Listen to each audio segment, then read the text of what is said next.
todos, bienvenidos. Les llama Vicente, bienvenidos a este su podcast, el podcast de Iskali. Está con nosotros hoy Roxy y Alexis. Gracias a todos los que nos escuchan. Thank you for everyone listening. Y Yo soy Alexis. Ay, esa es la voz de Alexis. Y está con nosotros también Roxy. Hola, mucho gusto a todos. Gracias por escucharnos el día de hoy. Estoy muy emocionada de estar aquí. Emocionadísimos he estado. Y estamos el día de hoy con estos dos muchachos porque nos estarán contando un poco de sus historias y cómo su vida ha cambiado en los últimos años. Así que les pedimos, pues primero, mucha atención, pero también mucho respeto. Dejemos que la historia de Alexis y Roxy nos inspiren, nos reten también a cambio, pero también pensemos en las personas que conocemos con las cuales podemos compartir estas historias. Así que, a ver, muchachos, ¿quién quiere comenzar? Yo empiezo. Mi nombre es Alexis Campa. Nací en Chicago y todavía vivo en Chicago. Quiero empezar mi historia en la escuela. Ir a la escuela en el sur de Chicago fue difícil. Tuve momentos donde me sentía solo, perdido y no sabía qué hacer. Siento que desde chiquito, it's been hard for me to have friends. I just didn't understand why my mom protected me so much from the streets and what was out there. But at the age of 14, I tried drugs for the first time at school, and it was a narcotic, something that they give for cough medicine, and that was during school. It was actually my birthday. I was just turning 14, and soon after that, I started smoking weed with one of the gang members at my school.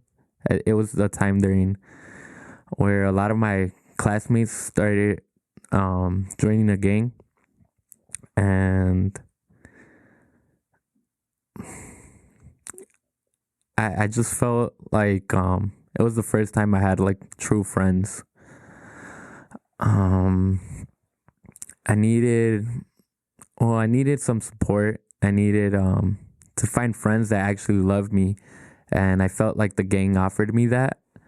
I felt respected, and I felt like a lot of my classmates that before didn't pay attention to me, like I finally got paid attention, whether that be from the school calling my name in the intercoms, come to the office, or just like things that I would do during the school year, like getting into fights, just making people feel bad. I mean, I do remember one time during class, like there was a rival gang member, supposed rival gang member, and I was just messing with him in class, and he wanted to start a fight during class. So, I mean, just messing with random people. I remember I took this, this kid, they just told me to push him, and I pushed him pretty hard. He went pretty flying and ripped his pants. And I mean, I'm sorry if you're listening to this. I'm truly sorry. And yeah, all these people I messed with, I know I tagged up your book bag, stole your pants, and I don't know. I just feel like I did a lot of dumb stuff in 8th grade. So fast forward, I mean, the last thing I did in 8th grade that got me kicked out from there was something with weed. I mean, I brought weed to school because I would usually show up high every day, and I gave it to one of my friends to hold it for me because I feel like they're gonna check me today, and he got suspended. He told me that they found it on him and that he took the blame, but soon after that week, they called me into the office and they told me that they knew it was mine and they wanted to get another, like a higher ranking gang member out the school. So, I mean, I basically took the fall for that and they kicked me out. So that summer, my parents tried to keep me away from the gangs, my dad would work in construction, so I just went to the summer to work with him too. So, were your parents pretty aware of the fact that you were like smoking marijuana? Yes, I feel like they were pretty they knew everything, but I would just like leave the house. It was the time during my parents, they're both from Mexico, and we're not well established here. They had to work their whole lives from a young age, and I mean I had during that time I had like some freedom from them just to leave the house without permission, and that's where I would be mostly with these gang members during those times.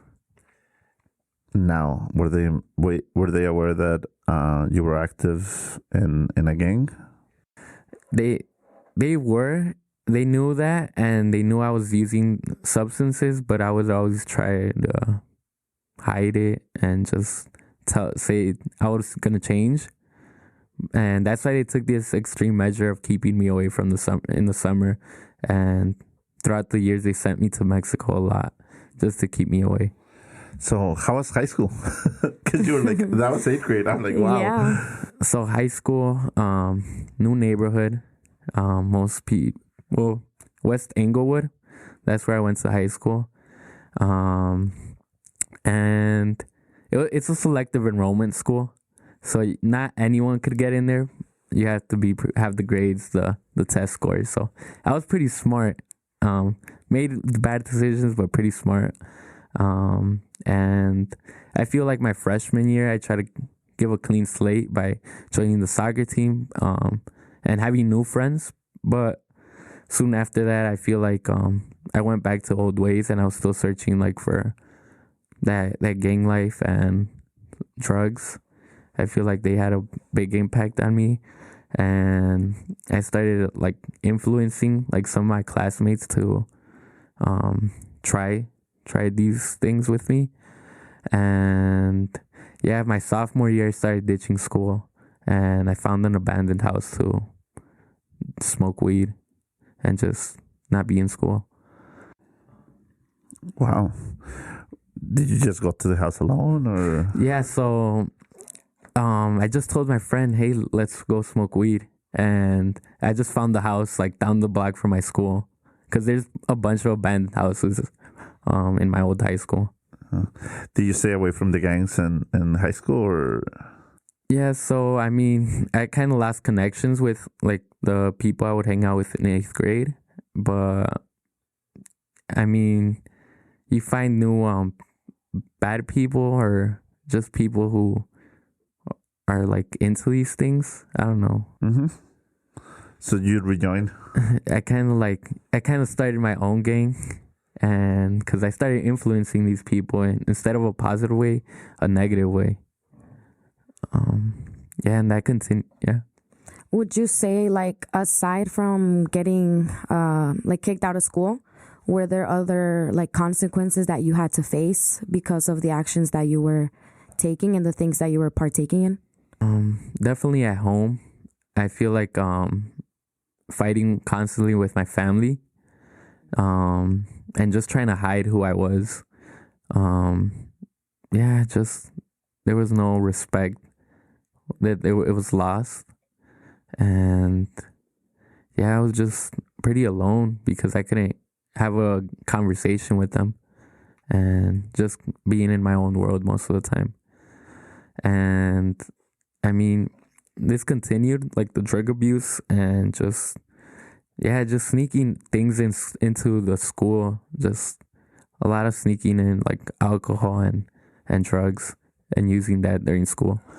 I mean, by the end of my senior year, I got expelled, and for a stolen vehicle, just sending a guy from school, a minor, to go get some keys that he had, that he was able to get for a car, just to ditch school. And yeah, we got arrested the next day. Yeah. Wow. Getting arrested. Wow. How was that for you?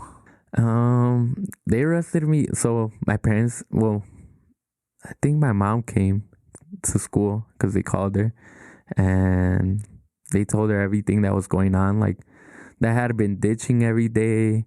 That they basically had like evidence on me from the cameras of me ditching, and they arrested me then and there. I mean, they didn't give me a chance to like fight it, but they just expelled me. And in jail, I mean, I was there with like my two buddies that I had like influenced over the past 2 years, and we went to jail together. And I mean, yeah, jail's no fun. They actually like check everything, you know. They make you strip your clothes and take your fingerprints, and you're in a cell with like a bunch of other people. I mean, no fun. I mean, I got there like they kicked me out like after midnight, and I had to walk home until like my mom was just on the street because I had called her to pick me up, but they didn't want to let me take a phone call. So how did your life start turning around? I mean, a week later, I'm at a Iskali retreat. Wow. My godmother, her daughter Giselle, invited me to a retreat. I had no choice. I got forced by my mom to, go. She just picked me up one day and had my suitcase full of clothes, and I went off.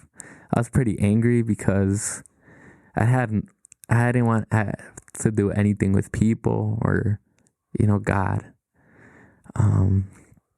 But I get to the retreat and I did have an encounter with Jesus. Like, he had already been part of my life before, but I just said no. Like, no, I don't want to change. I want to go get high right after this and keep on going down this path. So I see a seed being planted, but in that moment, my life did not change.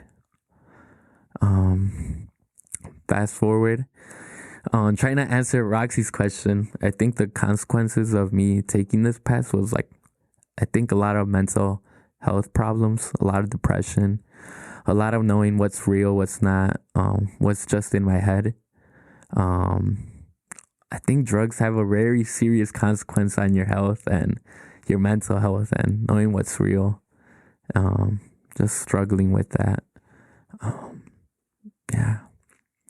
Aside from legal and moral, problems. No, thank you, Alexis, to share that. And as you're sharing your story, I'm just thinking of the hundreds and thousands of young people that experience and go through this. And I just want to say thank you so much for sharing and being vulnerable, because I'm pretty sure it's not easy to share your story. But I'm also sure that there is a lot of young people that could benefit from listening to your story. So I know you're not done, but I just wanted to say thank you. Thank you for being brave. For being brave to share your story with you. As I listen to you share it, I'm thinking of how many other Alexis out there that we need to reach.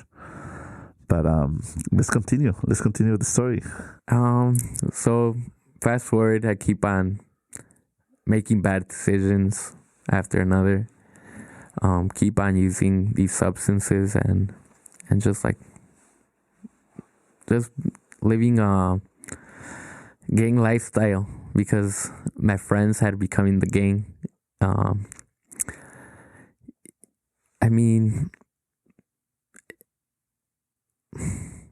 I feel like God spoke to me in my conscience one day, and he just told me what I was gonna do with my life. He asked me if I died tomorrow, what was I gonna do? So I decided to change then and there. It was something very special that I still look back on and I'm thankful for. And I reached out to a priest named Father Bobby, pretty famous, future saint. He brought me back into the Iskali community, and ever since I came back, I felt like home. And I just been getting more and more involved and just found God there. And I've been able to grow as a person. Yeah, thank you. For those that don't know, what is Iskali community? The Iskali community, it's where young adult Latinos meet.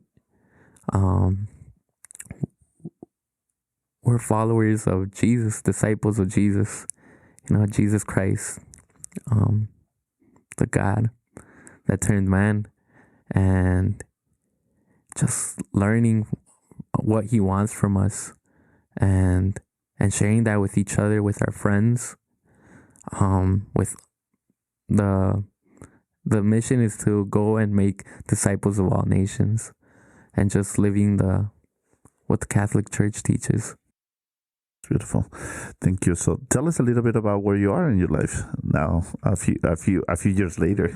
A few years later, I'm a civil engineering student at one of the city colleges in Chicago. I involved with Iskali as a community coordinator, and it's at my home parish. So, where I went to mass on Sundays for most of my life, that's where I'm serving. That's where I'm deciding to take a leadership role, and it's very special. What's that parish? St. Bede the Venerable. Awesome. And how is Iskali involved in your path and your studies? Iskali has given me a scholarship, $1,000 scholarship to continue my studies, and because it's not easy as a first generation student. It's not easy to go back to school when you're thinking about how am I going to pay for this. And they offered me a mentor who's a chemical engineer, and he's also very involved with Iskali, Edgar de la Cerda. He's awesome. Yeah. And I think just then showing me how to develop myself professionally, I think I look up to him because he's doing something that I love, that's serving the church and just a good Catholic man. Yeah, that's beautiful. As I hear your story, I can see the power of the Holy Spirit. I can see the power of friendship. I can see the power of community, the power of mentorship, the power of education. And for everybody listening, if you ever doubt that somebody can turn their life around, I think you, Alexis, you're a living example of how really in a few years you went from being involved in the wrong decisions to now you are really a role model, a young adult role model for anybody to follow. You serve your community, you go to school, you study, you have a mentor, you reach out to others that are struggling with the same issues. Maybe you continue to struggle. So, you're a witness of the power of the Holy Spirit. You are a witness of the power of community, and you're a gift too. You're a huge gift. So thank you. Thank you. Yeah. So Alexis, I'm sorry. I know you probably have a lot to share, but let's turn it on to Roxy. So talk to us, Roxy. Who are you? Pues antes que nada, pues gracias, Alexis. Escuchándote compartir tu historia, me tomé el tiempo para reflexionar mucho también, ¿verdad? En mi vida y pues like the certain things that I dealt with myself. And a lot of the things you shared resonated very deeply with me, especially in the sense of like drug abuse and substance abuse at such an early age. I know you mentioned you were 14 years old. And for me, I was also 14 years old when I began to smoke marijuana and drink alcohol with consistency. Pero antes de eso, ¿verdad? Antes de llegar a ese punto en el cual I personally call it like my rock bottom. I remember I was a like 12-year-old little girl, right? Ahí vamos a empezar. Y yo estaba encantada con ir a la iglesia. I was thrilled to serve at church, to see all the jóvenes, especially during Pascua. It was my favorite time of the year. And I remember just having the yearning, right, de estar con el Señor, de ir a misa. And even when I was 12, yo iba a misa solita. Me levantaba temprano para los retiros con mi maleta y mi almohada y me iba caminando 30 minutes to the church to make it to the retreat on time porque I had nobody to take me. And bueno, like ese tiempo, my mom wouldn't take me. I have 6 other siblings that, my mom had to take care of and everything. So desde chiquita, it was just like a passion, like a passion that I had to be at church. And I served at that church, the parish that I grew up in, St. Jerome, for a couple years. I would say I was 12 till I was about like 14, my late 14. And at that age of 14, while serving in the church, I met someone, and someone who allowed me to see how God wanted to work through me and other people. And she became my best friend. And she was very young as well. And she was also struggling with drug abuse, with depression, with her parents. La ausencia del amor, right? That was plaguing her young life. Y yo tenía casi la misma edad, right? Entonces dije, ¿sabes qué? Like, a mí me encanta ir al grupo juvenil. I love being here. It brings me hope. It makes me happy. I'm going to share it with you. I think it will be great for you. So I invited her every Sunday. She would come. It was great. And in July of 2018, she was in a very unfortunate accident in Lake Michigan with my younger sister. And she passed. And that event me marcó muchísimo mi vida, right? More than I thought it would in the moment. I remember like the services and everything that, that was held, the things that I witnessed. And it was like my first ever like experiencing someone close to me passing. So I didn't really know how to cope. And I would say I suppressed it for a while. I was still going to church. I was still going to misa, but I no longer felt joyful. Entonces, I began to make different friendships outside of my church. I met other people like at dance studios and stuff, right? And I was young and I wanted to have fun. Distraerme un poquito. So I met all these people, right, outside of church while I was still in church. And it was like I was divided. Like half of me was at church some days and the other half of me was at the studio and going out partying Friday, Saturday, and Sunday. And then it wasn't even half anymore. It was like 80% of me is partying. And like 20% of me maybe wants to go to church, but I'm not going to go anymore because now I have a party to get ready for. So I began to prioritize other things. And at that age, me alejé, right? Me alejé de la iglesia. And a couple months after that, the same year in 2018, I was struggling with really heavy suicidal ideation. And as a young girl, like I didn't know, right? I didn't know what resources I had. I knew very little of it. But I just felt this great sadness that was taking over me. I was very verbal about it in my family, especially with my mom. And I had no response. I think what I was looking for was like the care, the attention to my problem. But it wasn't there. And so I kind of gave up on asking for help. And I took, I guess what you can say, I tried to take matters into my own hands. And one night, I remember that night so vividly, I came home actually from church. And I was in my room and nobody was home. Like nobody in a household of like 12 people. Nobody was home. I was just there by myself. I sat in the room.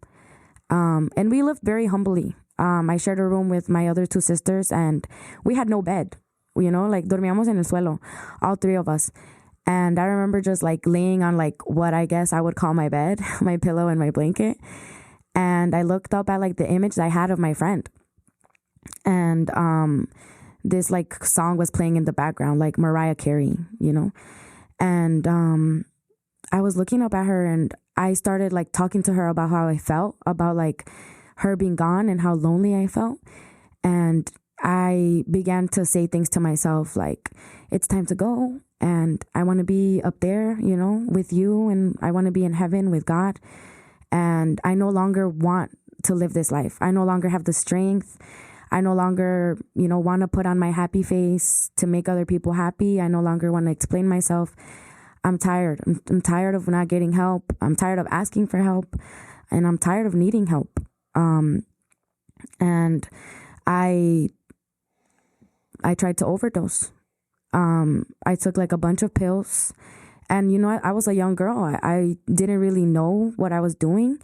But I knew what I was doing in a sense, with the intention I had. But I'm like, what's going on? I'm not passing out. Like, cuando tú ves una novela and somebody's trying to harm themselves, they, you know, like, they pass, like, right away, like, se caen al suelo. And then I had these crazy thoughts, like, oh my gosh, like, I'm gonna die slowly. And randomly, mi amiga, she knocked on my window. Like, a friend I had at the current time, she knocked on my window. And I was like, dude, what are you doing here? You know? And she's like, what's wrong with you? Like, you look pale. And I asked her, you know, like, just call my mom, you know, like, I need my mom. I did something really bad and I need my mom. And like, preceding that, I had to go to the hospital. And I still didn't get help. So I sought help again. I consulted in my counselor at school, and I told her, like, I tried to commit suicide. She made a referral to like child services and for them to evaluate me. I got evaluated. I went to a psych ward in Chicago on the north side, and I was there for almost 3 weeks. No contact with anyone outside, no real clothes, no shoes. And it was a hard experience. But I think like really addressing my problem was what helped me a lot. And when I left, I thought I was fine. Like, I thought I was going to be good. I thought I was healed, right? And so I went out back into the real world. Never went to therapy. My mom never took me to like the outreach groups, nothing. So I just went back out to the real world with like, I wouldn't say a scar because it wasn't healed. It was just like a little cut with a Band-Aid. And so I was still partying. Eventually after that, I dropped out of high school. I couldn't go back. And I began to work after dropping out because I felt like a bum. That's really what I felt like. I felt like a bum. I felt like I was a nuisance to my mom. And I had no real relationship with her. So for me, it was kind of annoying being home all day. So empecé a trabajar when I was 15. I started working at an IHOP. And from there, I dedicated my life to just work and partying on the weekends. When I was out of work on the weekends, I would go party. I loved to dance. And the people that I encountered like at like parties were, you know, like older guys, guys who like would like to drink. So I would drink with them and stuff. And I was involved in like a very like emotionally abusive relationship that deteriorated my innocence as a young girl and my mental health. I would say a lot of parts of me that really triggered like the choices I made later on in life. And wow, that was a lot. Thank you so much for sharing. I'm like in an awe, but I was like, okay, we need a break. Thank you so much for sharing. Roxy, we have some time. Can you just share a little bit of how your life started to turn around? Yeah, so I think after like years, I would say prácticamente like mi adolescencia, right? De lo que es los 14 a los 18, I dealt with all like the abuse and toxic relationships and neglecting my mom and home.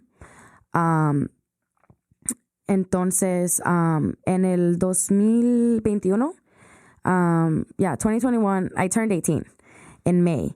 And un amigo mío de my old youth group where I was at St. Jerome, he was reaching out to me constantly, asking me like, oh, like, are you 18 yet? You know, and I was just like, what's up with this guy, you know? And so then I realized it was because he was trying to invite me to the Iskali retreat. And the Iskali retreat is like ages 18 and up. So finally I turned 18, 2021, right? Was my year. And I lived my retiro de iniciación en el 2021 in August. And I remember getting there, I was like livid. I was scared. I was panicking, wanted to go home. And the very first day,